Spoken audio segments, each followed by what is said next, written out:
Boa noite a todos, a direção dessa mesa, a todos que acompanham, aos amigos e às amigas aqui presentes.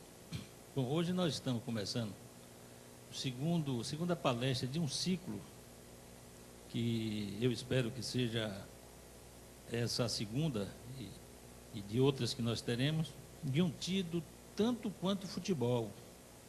Na cabeça de qualquer pessoa, todos acham que entende do tema e são capazes de criar estratégias, não é, que às vezes foge à lógica. E eu, como cidadão, eu estou muito preocupado com as coisas que têm acontecido no Brasil, porque existe um estudo, ou melhor, existe uma ciência criminal que na realidade não é muito respeitada no Brasil. E por força de uma liberdade que nós temos no Brasil, graças a Deus, a liberdade de imprensa, a grande população cria a sua verdade em função daquilo que sai da imprensa. Ou seja, o que sai da imprensa, todo mundo acha que é verdade. E em relação a esse tema, o que me parece geral é que as pessoas pensam que questão de criminalidade só pode ser combatido com aumento de policial na rua. Então, todo mundo, quando vai pedir alguma sugestão ao governo, diz: eu quero carro, eu quero polícia na rua. O governo também chega e diz: não, eu vou contratar mais policial e vou comprar carro.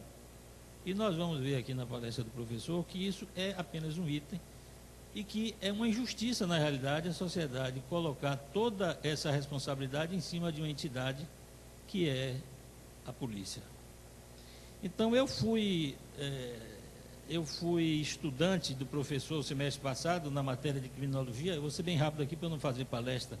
E eu fiquei impressionado com a mensagem que o professor levou, que é uma coisa que eu vou pedir muita atenção de vocês, porque o objetivo das palestras é tentar passar para vocês alguma coisa nova. Se vocês vierem para aqui para receber informação que vocês já conhecem, a palestra ou a informação, a vinda de um mestre aqui, ela praticamente perde o efeito. O objetivo da palestra é trazer novidades que possam influenciar na cabeça de vocês, nós sermos multiplicadores com o intuito de um dia o Brasil ser melhor do que o que é. E na questão de segurança pública, eu acho que nós estamos redondamente enganados. E o que me preocupa muito é que nós vivemos hoje num regime democrático. Nós tivemos 20 anos de uma ditadura, quiçá que seja passada eternamente, que criou escola. A ditadura vá além dessa atribuição. Então, é normal que nós encontremos em jornal, em televisão, pessoas que defendem marginal bom é o marginal morto. Marginal bom é o marginal morto.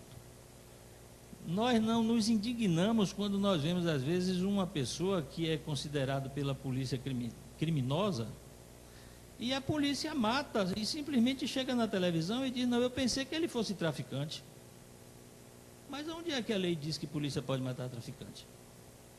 Eu trouxe aqui um jornal, simplesmente para mostrar a vocês o que é que me preocupa muito. Eu, como cidadão, como pai de 2 filhos. Aqui no jornal de sexta-feira tem: usuário de droga é morto dentro de uma casa por policial com 12 tiros. Eu não vou entrar aqui na questão do que foi que levou o policial a dar 12 tiros. Podia ser 1, podia ser 12, pode ser 24. Mas a família disse o seguinte: foi um fuzilamento. Ele foi tratado como se fosse um criminoso, coisa que nunca foi. O que é que ela está querendo dizer? Que se fosse um criminoso, ela achava bom ele ter tomado 12 tiros. E a Constituição não permite isso. No Brasil não existe pena de morte. E, no entanto, a não ser que seja em época de guerra, no entanto, a gente está se acostumando, porque pessoas, às vezes, que não conhecem a lei, vão à televisão, emitem opinião ou opiniões, e que nós achamos que aquilo é certo. Às vezes a televisão diz: a polícia prendeu e o judiciário soltou, colocando o judiciário como o grande, vamos dizer assim, vilão da história, quando, na realidade, aquela prisão é que não foi feita conforme diz a lei. Então, para terminar aqui, eu só vou dizer uma coisa para colocar um pouquinho de pimenta no debate. Eu vou ler uma coisa que está no Código Penal, que é o chamado crime impossível. Crime impossível é aquele impossível de ser realizado. Impossível de ser realizado. Exemplo: o camarada vai tentar matar uma pessoa, mas a pessoa já está morta. Esse exemplo está no livro. Então você atira no defunto, você não cometeu crime nenhum, porque o cara está morto. A mulher, achando que estava grávida, toma um remédio para abortar. Ela, não estando grávida, não cometeu crime nenhum, porque não praticou aborto. Esses exemplos são fáceis de ser detectados, mas tem um aqui muito interessante, que diz o seguinte. Eu vou ler a súmula do Supremo Tribunal Federal, que é a súmula número 145, que diz o seguinte, vou pedir a atenção de vocês para interpretarem isso aqui.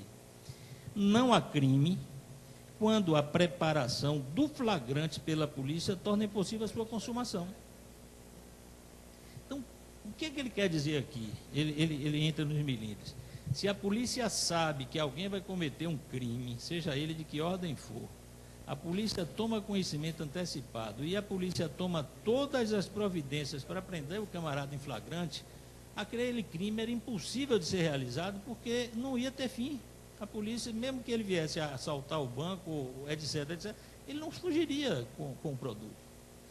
Então, isso me criou uma surpresa muito grande, simplesmente com a informação que a televisão nos dá. Então, é por isso que o professor Davi está aqui,